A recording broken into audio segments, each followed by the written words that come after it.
महात्मा गांधी ने उपवास करके इस देश को आज़ादी दिलवाने के लिए यहाँ से अंग्रेजों को भगाया था और आज वही उपवास इस देश का एक चर्चा का विषय बना हुआ है। कभी विपक्ष के लोग सत्ता पाने के लिए उपवास कर रहे हैं तो सत्ता पक्ष लोकतंत्र की हत्या की बात कह के उपवास पे बैठता है। हालांकि ये दोनों जो आज के उपवास करने वाले लोग हैं, ये कोई इडली सांभर खा के बैठता है तो कोई छोला भटूरा खा के बैठता है। ये अंतर है गांधी के उस उपवास में और आज के राजनेताओं में। आज का चर्चा हमारा यही है कि क्या आज के राजनेता गांधी के उस उपवास का कहीं उपहास तो नहीं उड़ा रहे हैं। आज इसी चर्चा में भाग लेने के लिए हमारे साथ मौजूद हैं। सबसे पहले हम आपको परिचय करवाते हैं अजय चौहान जी से, जो राजद के नेता है और बड़े जुझारू और अपनी बात को बड़ी बेबाकी के साथ रखते हैं। उसके बाद हम परिचय करवाते हैं जुल्फिकार अली भुट्टो साहब से, जो वरीय अधिवक्ता हैं और इस चर्चा में शामिल हैं। दूसरे हमारे हैं राजीव रंजन राजू जी, जो अधिवक्ता हैं और समाजसेवी हैं भी। इसके बाद हम आते हैं सुधीर कुमार जायसवाल जी के पास, जो भारतीय जनता पार्टी के एक कर्मठ युवा नेता हैं और अपनी बात को, खास करके आज की इस चर्चा को बड़े तरीके से वो आप सभी के सामने रखेंगे। और इसके बाद हम परिचय करवाते हैं माले की सोहिला गुप्ता जी से, जो शायद परिचय की मोहताज नहीं है। अक्सर सिवान की सड़कों पे जनता की समस्याओं को लेकर के देखा जाता है कि वो हमेशा ही तत्पर दिखाई देती हैं। और इसके बाद हम परिचय करवाएंगे आपको मधुबाला मिश्रा जी से, प्रोफेसर हैं, बड़ी तरीके से बड़ी बारीकी से जनता की समस्याओं पे जब चर्चा होती है तो वो अपनी बात को रखती हैं। उसके बाद हम परिचय करवाएंगे अशोक गुप्ता जी से, जो वैश्य विकास मंच के संयोजक हैं। वो हमारे साथ इस चर्चा में मौजूद हैं। और उसके बाद अंतिम चेहरा है, वो है प्रिंस उपाध्याय, युवा नेता हैं, अपनी बात को बड़ी बेबाकी के साथ रखते हैं। और इसी के साथ शुरू होता है आज का हमारा यह कार्यक्रम, उपवास या उपहास। सबसे पहले हम चलते हैं सुधीर जी के पास। सुधीर जी, जिस तरह से उपवास की राजनीति हो रही है, कांग्रेस ने पहले कहा कि लोकतंत्र खतरे में है और उसके बाद बीजेपी भी उपवास पे आ गई और वो भी यही बात कर रही है। ये मामला क्या है, समझ में नहीं आ रहा है। पहले तो मैं आपको धन्यवाद देना चाहता हूं कि इस तरह की वार्ता के लिए आपने सबको इकट्ठा किया, इसके लिए आपके चैनल को बहुत बहुत धन्यवाद। गांधी जी पहले उपवास पर बैठते थे और उपवास पर बैठने का जो प्रारंभिक जो काम है वो महात्मा गांधी जी के द्वारा ही प्रारंभ किया गया। अंग्रेजों के द्वारा देश गुलाम था। देश को आज़ादी दिलाने के लिए पहली बार महात्मा गांधी ने चंपारण से अपना आंदोलन शुरू किया। और गांधी जी किसी दल से नहीं आते थे, मगर दुर्भाग्य है इस देश का कि कांग्रेस के लोगों ने गांधी जी को कांग्रेसी समझ लिया और गांधी जी को एक मजाक बनाकर कोई भी बात होती है तो उनके समाधि के पास, उनके मूर्ति के पास बैठकर और देश की जनता को गुमराह करने का काम करते हैं। मैं पूछना चाहता हूं कि लोकसभा का बजट का सत्र था, इस बार बजट पास होना था। इस बजट से देश को चलना है, देश को आर्थिक संकट से बचाना है, देश में जितने हमारे कर्मचारी हैं उनको तनख्वाह देना, विकास के काम करना है, विकास की योजनाओं को रखना है। तो फिर जब हम चर्चा के लिए सत्र में तैयार हैं तो देश के विकास में बाधा आखिर में डाल कौन रहा है? आप आइए ना, चर्चा कीजिए हमारे साथ, हम हर बात का आपका जवाब देने के लिए तैयार हैं। फिर विवाद पैदा क्यों हो रहा है? जब हम बजट सत्र है, बजट से देश को चलाना है, एक साल का सारा खर्चा इसी बजट सत्र में पास कराया जाता है। और आप चाहते नहीं कि देश में विकास हो, आप चाहते नहीं कि देश के कर्मचारी को तनख्वाह मिले, आप चाहते नहीं कि देश में लोग खुशहाल रहें, इसलिए आप बाधा डालकर उसको रोकना चाहते हैं। इसी एवज में वो लोग 2 तारीख को महात्मा गांधी के मूर्ति के आगे उपवास पर बैठे। सारा देश नहीं, पूरी दुनिया देखी कि छोला भटूरा खाकर, पानी पी कर और देश को गुमराह करने के लिए वो लोग उपवास पर बैठे ताकि देश को जनता देखे। हम प्रधानमंत्री जी के आह्वान पर इसलिए बैठे कि देश का ये बजट सत्र है। हम देश की 125 करोड़ जनता को ये बताना चाहते हैं कि आखिर विपक्ष सत्र चलने क्यों नहीं दे रहा है, आखिर वजह क्या। हम जब चर्चा के लिए तैयार हैं तो फिर बजट सत्र चल, दूसरा कोई सत्र रहता उसको बाधा डालते तो कोई बात नहीं बनती।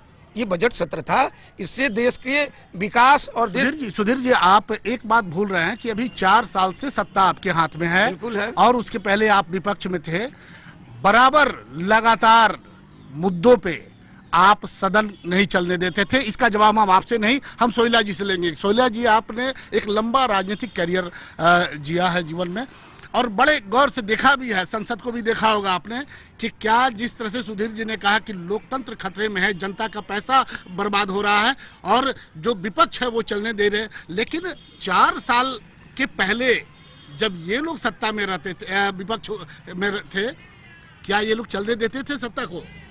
तो सबसे पहले तो मैं आपके चैनल को धन्यवाद दूंगी इस तरह के टॉपिक पर बहस कराने के लिए। दूसरी बात मैं अपने भाई से कहूंगी कि शायद ये जब लोग विपक्ष में थे तो ये भी संसद के सत्र को चलने नहीं देते थे, और आज यही विपक्ष के लोग काम कर रहे हैं। तो हमारे माननीय प्रधानमंत्री नरेंद्र मोदी जी उपवास पे बैठे हैं। उपवास पे कभी हमारे महात्मा गांधी जी बैठे थे अंग्रेजों के खिलाफ, जनता को जगाने के लिए, जनता को अंग्रेजों से गुलामी से मुक्ति के लिए, परंतु उनका उपवास को आज हमारे माननीय प्रधानमंत्री कहा जाए तो मजाक बना कर रखे हैं। जिनका सरकार है, जिनका सत्ता है, उनको क्या जरूरत है, किसके लिए वो उपवास पे बैठे, हमको ये बात समझ नहीं आ रही बात है कि वो आखिर सत्ता आपके पास है, और सबसे बड़ी बात है कि बहुमत आपके पास है 46, जहां तक 46 शायद सांसद हैं अब कांग्रेस के पास, और इतनी छोटी संख्या में, और ये सदन न चलने देना जबकि आपके पास सत्ता है। अब ये किस बात का रोना है? आप बताइए कि अगर 46 मामूली लोग हैं और उसके बाद सदन नहीं चलता है, उसके बाद आप जनता के पैसे का रोना रोते हैं कि जनता की पैसे की बर्बाद होती है, क्या कहेंगे? सबसे पहले आपको धन्यवाद ज्ञापित करेंगे कि इस तरह का कार्यक्रम आप लोग आयोजन किए। बड़े भाई कह रहे थे कि सत्र नहीं चलने दिया जा रहा है, इसी पे इनकी लड़ाई है, और इसी मुद्दा को लेकर के ये लोग उपवास पे बैठे थे। मान लिया बड़े भाई का तर्क है कि इसी मुद्दा पे बैठे थे, लेकिन आज क्यों? इनकी सरकार 4 साल से है, क्या 4 साल में कभी कोई बाधा नहीं पहुंचाया गया? और आज क्यों? इसका केवल 125 करोड़ देश के जो लोग हैं उनके मुद्दा से हटाने के लिए या इशू एक दिया गया। स्टार्टिंग बड़े भाई कह रहे थे भारतीय जनता पार्टी लोग, माननीय प्रधानमंत्री जब उस समय चुनाव में जाते थे वह कहते थे सिंपल कि 60 साल में जो नहीं हुआ 6 साल में 5 साल में करेंगे, युवाओं को रोजगार देंगे, पाकिस्तान को मुंहतोड़ जवाब देंगे, राम मंदिर बनवाएंगे, 376 जो है उसको हम हटाएंगे। ये सब मुद्दा था, चिल्लाते थे माननीय प्रधानमंत्री जी। निश्चित तौर पर उनके बातों में वह ताकत थी जब वह बोलते थे। हम लोग भी थे, हम लोग नौजवान युवा हैं, तो जनता ने तो विश्वास किया उनकी बातों पे, और तभी शायद बहुमत से ज्यादा सीटें आई। सर विपक्ष में रहने के बाद भी उस समय हम लोग सोचते थे कि हो सकता है कि कुछ नया हो, हमारे देश को कुछ नया दिशा मिले और हमारा देश और तरक्की करेगा। भाई ही बताएंगे कि 4 साल में कौन सा तरक्की किया, क्या नौजवानों को रोजगार मिला? वह कह रहे थे कि नोटबंदी को लेकर कि काला धन है। देश में 15 लाख करोड़ शायद ये प्रचलन में नोट था, 15 लाख, और 14 लाख आ चुका था। 1 ही लाख का मामला था ना, कहाँ गया काला धन? उससे नुकसान कितना हुआ, कितने लोग मर गए? लेकिन अजय जी हम फिर भटक रहे हैं। हम अभी उपवास पे जो राजनीति हो रही है और देश का जो लोकतंत्र खतरे में, हम उस पर बात कर रहे हैं। क्या वाकई लोकतंत्र खतरे में है? एक बार हम भुट्टो जी से इसका जवाब लेते हैं कि भुट्टो जी क्या वाकई जिस तरह से बीजेपी कह रही है कि लोकतंत्र खतरे में है, आप अधिवक्ता हैं, पढ़े लिखे लोग हैं, क्या वाकई देश का लोकतंत्र खतरे में है? धन्यवाद आपको, बड़ी बड़ी धन्यवाद। अरे सर ये आपने ऑर्गेनाइज किया है। देखिए देश का डेमोक्रेसी कभी भी खतरे में नहीं रहेगा, इसकी विचित्र स्थिति है। ये खतरा में नहीं होगा, ये खतरे की घंटी बजाने की कोशिश की जा रही है, लेकिन कोशिश खतरे की घंटी जो बजेगी नहीं। ये डेमोक्रेसी है, डेमोक्रेसी में आज कुछ है, कल कुछ होगा, परसों कुछ होगा, चौथा रोज कुछ होगा। तो ये जो परिस्थिति जो उपवास की है, हम लोग का भी आ रहा है रमजान, रमजान में 1 महीना का उपवास होगा, लेकिन कहीं कोई उसमें हलचल नहीं होता, कहीं कोई प्रॉब्लम नहीं होता है। ये उपवास इसीलिए वार्ता में आया है कि इसमें राजनीति घुसा हुआ है, ये राजनीति घुसा हुआ है, इसलिए आप यहाँ पर ऑर्गेनाइज हुए हैं इस बात को करने के लिए। राजनीति को हटा दिए तो उपवास तो अच्छा चीज़ है। और ये बीज भाजपा ने बोया है। कांग्रेस की जब गवर्नमेंट, यूपीए की जब गवर्नमेंट थी, तो इन लोगों ने चलने नहीं दिया सरकार को। आज क्यों इनको तकलीफ हो रही है? आज तकलीफ क्यों हो रही है? आपने बीज बोया है तो काटेगा कौन? काटेंगे तो आप ही। अच्छा भुट्टो जी, जो जनता की गाढ़ी कमाई, जो बार बार बीजेपी के लोग ये कहते हैं कि जनता की गाढ़ी कमाई बर्बाद हो रही है, क्या वाकई नेता गंभीर हैं कि जनता की गाढ़ी कमाई बर्बाद ना हो? सब नेता नहीं है, लेकिन नेता कुछ गंभीर जरूर हैं, इसमें कोई शक नहीं है। क्या प्रधानमंत्री गंभीर है? क्या प्रधानमंत्री गंभीर हैं कि जनता की गाढ़ी कमाई बर्बाद ना हो? नहीं, बिल्कुल गंभीर नहीं है, बिल्कुल गंभीर नहीं है।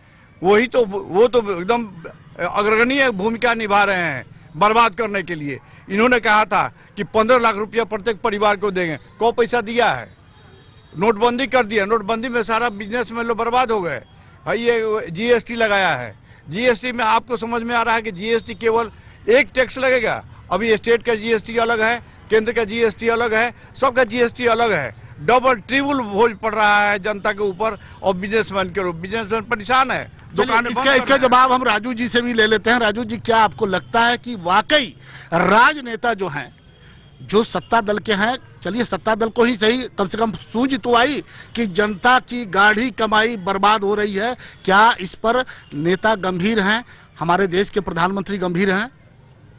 सर्वप्रथम आपको और आपके चैनल को हम धन्यवाद देंगे कि आपने बड़ा महत्वपूर्ण मुद्दे पर इस बहस का आयोजन किया है।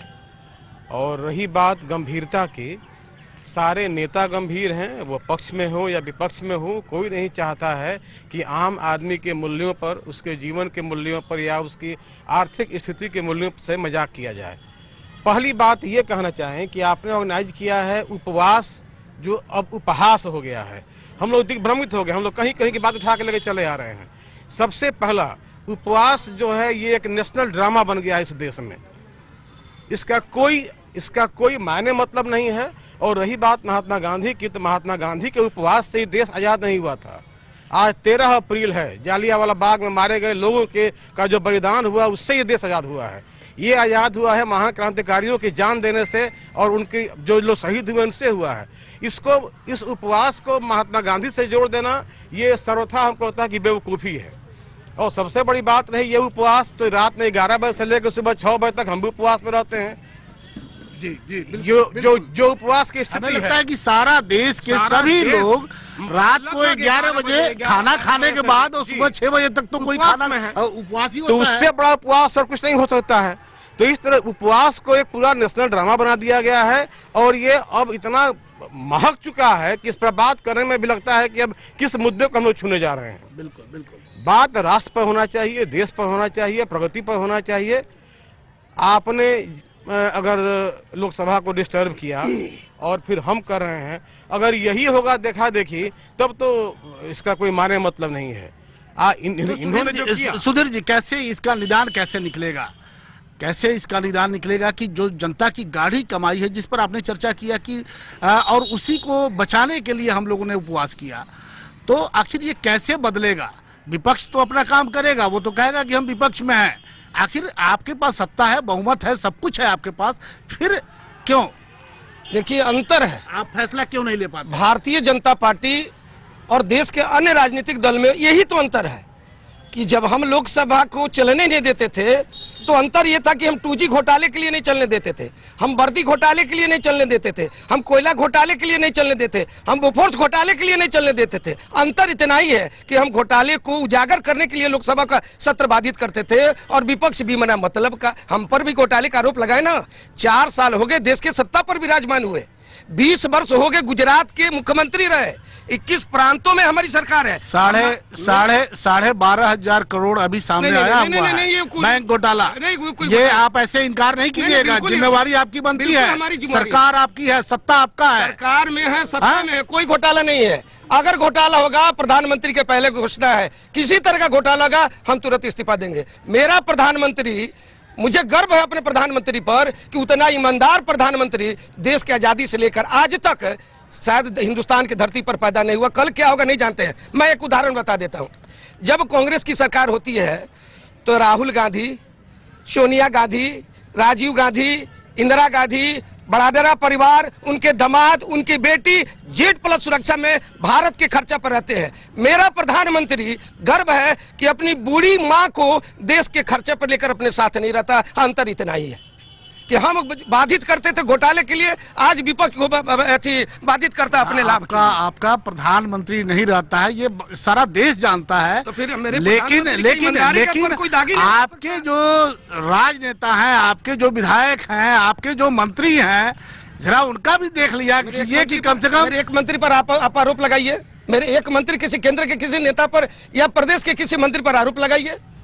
मेरे ऊपर भी आरोप लगाइए। सुरक्षा के वो लोग चलते हैं क्या? बिना सुरक्षा की बात ये नहीं है, घोटाले की बात आई है। मेरे किसी एक मंत्री पर 21 प्रांतों में आज मेरी सरकार है, कांग्रेस मुक्त हमने नारा दिया है और कांग्रेस आज 21 प्रांत में हमारे वोट से सरकार नहीं बनी है। भारत की 125 करोड़ जनमत के आशीर्वाद से हम सरकार चला रहे हैं। ये हमारी कृपा से नहीं चला है, ये भारत के आम नागरिकों की कृपा से हम आज 21 प्रांत में हैं। आने वाले समय में फिर हम कहाँ जाएंगे, फिर भारत की जनता ही बताएगी हमको। आखिर जब इतना बहुमत आपके पास मिला हुआ है, फिर सदन क्यों नहीं चला पाते हैं, फैसला क्यों नहीं लेते हैं? सदन मेरे रोकने में विपक्ष के रोकने में अंतर इतना ही है कि विपक्ष को रोकता है जिसका कोई मुद्दा नहीं। हम चर्चा के लिए तैयार है। हम रोकते थे 2G घोटाले के लिए, हम रोकते थे बोफोर्स घोटाले के लिए, हम रोकते थे वर्दी घोटाले के लिए, हम रोकते थे कोयला, हम घोटाले के लिए रोकते थे।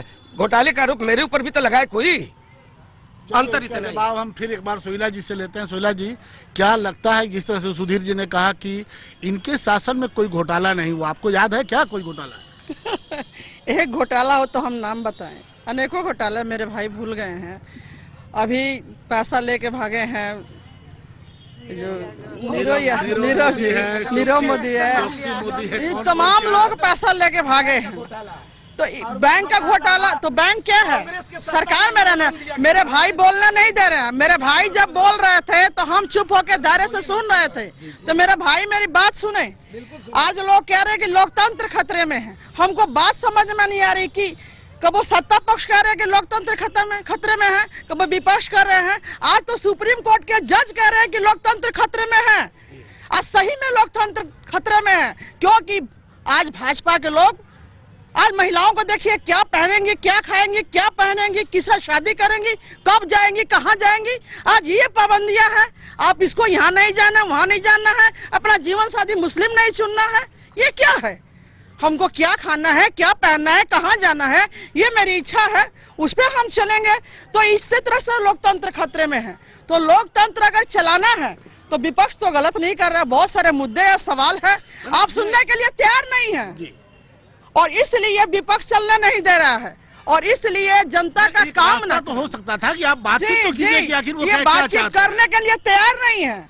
और ये मेरे भाई कह रहे हैं कि हम बातचीत करने के लिए तैयार है। इन्होंने, अगर हमारे माननीय प्रधानमंत्री जी आज उपवास पे बैठ के, अब क्या कहा जाए, अगर कहेंगे तो शायद बड़ी बात हो जाएगी। ये तमाम जो जनता की आज दुहाई दे रहे हैं मेरे भाई कि 1.25 करोड़ जनता की बात है। आज 1.25 करोड़ से किए हुए वादे को पूरा ना करना पड़े, दूसरा दिशा में ध्यान भटकाने के लिए उपवास किया जा रहा है। और ये पूरी तरह से नौटंकी है, और हम इसको मानते हैं कि केवल और केवल नौटंकी है। चलिए हम एक प्रोफेसर मधुबाला जी से पूछते हैं कि, और ये आम आदमी है, नेताओं की बात नहीं करेंगी ये। मैडम, आप बताइए कि क्या वाकई ध्यान भटकाने की बात हो रही है या कुछ और राजनीति है? ये सबसे पहले तो मैं आपको धन्यवाद देना चाहूँगी कि आप इस तरह के प्रोग्राम को ऑर्गेनाइज कर रहे हैं। और ये जो क्वेश्चन आपने किया कि ध्यान भटकाने का काम कर रही है, 100% 100% सत्य है। क्योंकि आप एक मुद्दे को लेकर अभी आज का प्रोग्राम किए हैं, ये उपवास। सबसे पहले हमारी जनता, हमारी जो नेता लोग हैं, अभी उपवास का अर्थ ही नहीं समझते हैं। उपवास का मतलब ये नहीं होता है कि 2 घंटा मैडम आज तो समझ रहे हैं। आज तो शायद गांधी जी नहीं समझ पाए थे। और वो बेचारे भूखे रह करके और अंग्रेजों से लोहा लड़ा था। लेकिन आज के नेता अच्छी तरीका से समझ रहे हैं, और वो छोला भटूरा खा के कोई इडली सांबर खा के वो तो समझ रहे हैं। नहीं, बिल्कुल सही आप कह रहे हैं शायद जनता नहीं समझ रहा है, समझ पा रही है उपवास का मतलब। बिल्कुल आप सही कह रहे हैं, क्योंकि उपवास क्या है, 2 घंटा कोई भूख लिया तो वो उपवास हो गया, उपवास पे बैठ रहे हैं। उपवास करो भाई, 2 दिन 3 दिन 4 दिन 5 दिन करो, वो उपवास हुआ है। अगर आप 2 घंटा 4 घंटा 10 घंटा के लिए बैठ रहे हो, वो धरना है, वो उपवास नहीं है। पहली बात तो ये तो मुद्दा को भड़काने का मैटर है। 50 तो संसद चल रहा है, संसद में काम करना है, वो काम नहीं होगा, यहाँ मुद्दा भड़काने की बात हो रही है। रह गई बात, हमारे सत्ता पक्ष के नेता सुधीर जी ने कहा कि हमारे ये में कोई भी काम नहीं हो, मतलब कोई भी तरह का मतलब घोटाला नहीं हुआ, ये नहीं हुआ। हमारे प्रधानमंत्री जी बहुत मतलब अच्छे व्यक्ति है। बिल्कुल सही है, बहुत अच्छे व्यक्ति है। इतनी अच्छा भाषण देते हैं कि सुन लो तो बस लगेगा कि सुनते ही रह जाओ, लेकिन बस वहीं तक के लिए। चलिए, इतनी तो तारीफ आप कर रही हैं कि उनका भाषण अच्छा होता है और सुन लो तो सुनते रहे, जुमला भर है। लेकिन आप दुनिया में कुछ 1 मिनट, दुनिया में तो आप कह दे रहे हो कि हम बहुत ईमानदार हैं, वो अपने फैमिली को देखा, उसको देखा, और आप घर के नेता हो, अपने माँ को नहीं पूछ रहे हो, अपने बीबी को नहीं पूछ रहे हो, बीबी को उसका हक नहीं दे रहे हो, तो तुम दूसरी औरत को क्या हक दोगे? जो अपनी पत्नी का हक नहीं देगा वो व्यक्तिगत हम नहीं जाना चाहते हैं। हम चाहते हैं कि आज का चर्चा जो उपवास पे था और जिस तरह से राजनीति की बात आ गई कि लोकतंत्र खतरे में है, बिल्कुल राजनीति है, बिल्कुल है, नहीं वो उससे रिलेटेड है, क्योंकि आप एग्जाम्पल दीजिएगा तभी वो आम पब्लिक भी एग्जाम्पल पे उतरेगी।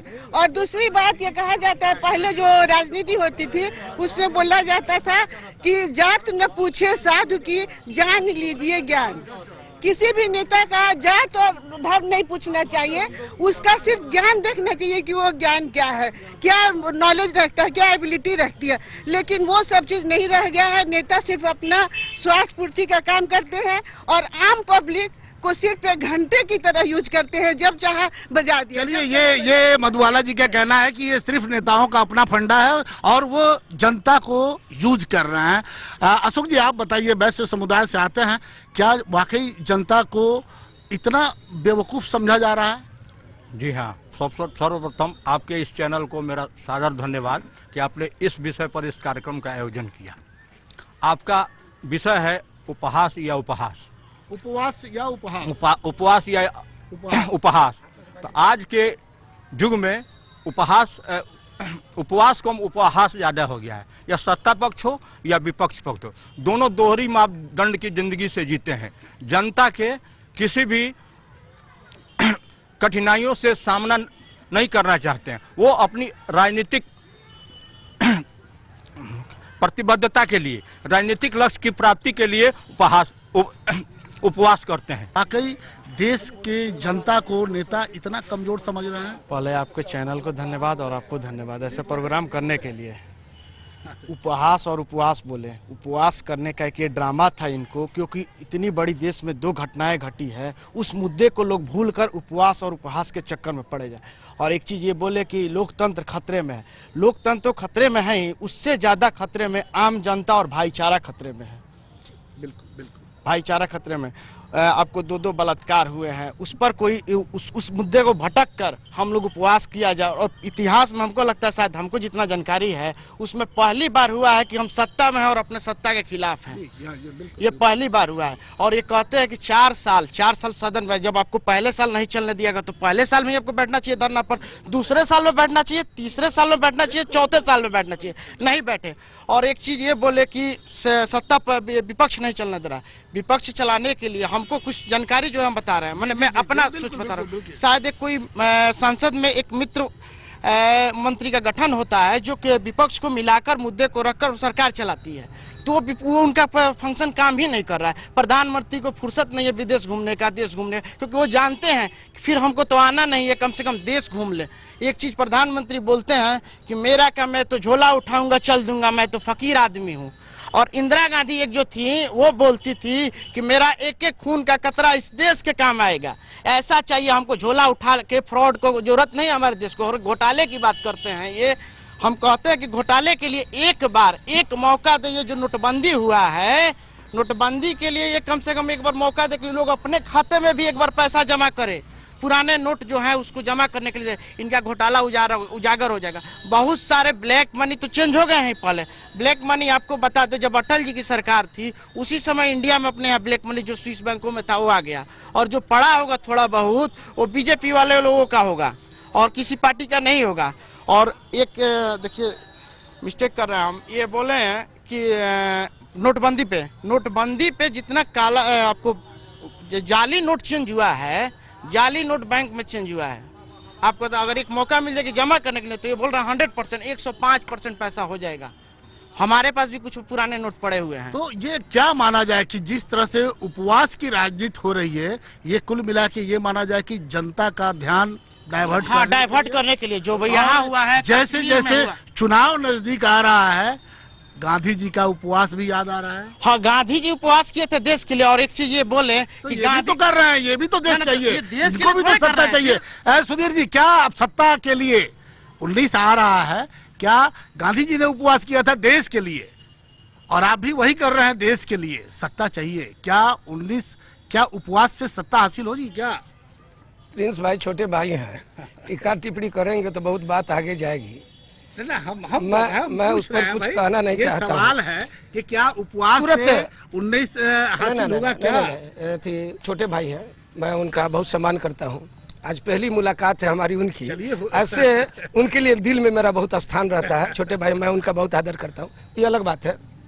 अभी कर्नाटक की चुनाव है, राजस्थान का चुनाव है और मध्य प्रदेश का चुनाव है। फैसला तो यही हो जाएगा ना।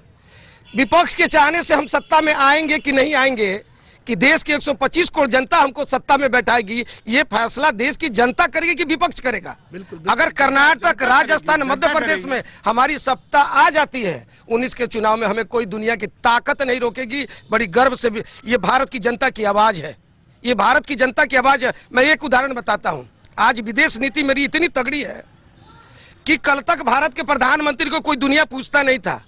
आज दुनिया के दो बड़े देश, फिलिस्तीन और ये क्या बोलते हैं, इजराइल के समझौता के लिए भारत को बुला रहा है। ये बड़ी गर्व की बात है कि इंग्लैंड की महारानी प्रोटोकॉल है कि किसी से अगर हाथ मिलाती है तो ग्लव्स पहन के मिलाती है। ये भारत सही बात। इन सब के बावजूद जनता को जागना होगा, जनता को सोचना होगा कि आखिर में उनकी बात रखने वाला, उनका जनप्रतिनिधि कैसा हो।